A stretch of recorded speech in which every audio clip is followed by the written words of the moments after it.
Here's a question asking what is the workaround, or what are the workarounds for the Medicaid 5-year look back period? Well, there are several. I'll highlight a few of them here. One is we can create a Medicaid asset protection irrevocable trust for you.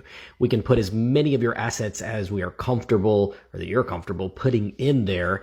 And after 5 years, then they are not subject to the Medicaid analysis and not countable assets. So it doesn't really work around the 5-year look back period. It starts the 5-year look back period prematurely so that hopefully we have 5 good years before we need something like nursing home care.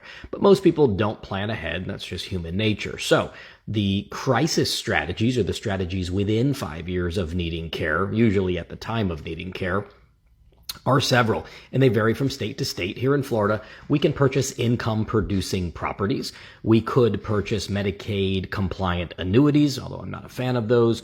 We can do personal caregiver agreements with family members or friends who are providing care that Medicaid doesn't provide, and we can pay them, typically in a lump sum fashion. The downside to that is there is taxable income to the recipient, so we have to be careful on how we use that strategy. We can use something called a Medicaid D4C pooled trust. That is one of my go-to options. And that is a scenario where the D4C trust is authorized by Medicaid.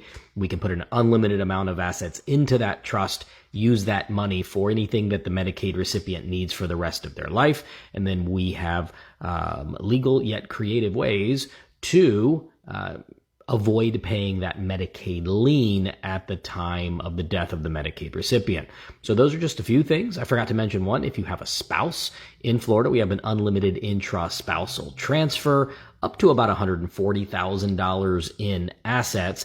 Anything above that, we would have to go to a secondary strategy called spousal refusal. So those are just a few of the workarounds for the 5-year look back period. In a perfect world, everybody would plan ahead. They would create one of these Medicaid trusts and let it marinate for 5 years, and then no one has to worry about anything. But it's not human nature. People don't do it. So we're here to pick up the pieces when people wait too long to plan, and we can still preserve oftentimes 95 to 100% of their money and let them get the care they need while preserving their assets for their future needs, the needs of their potential surviving spouse and their family. Have a great day.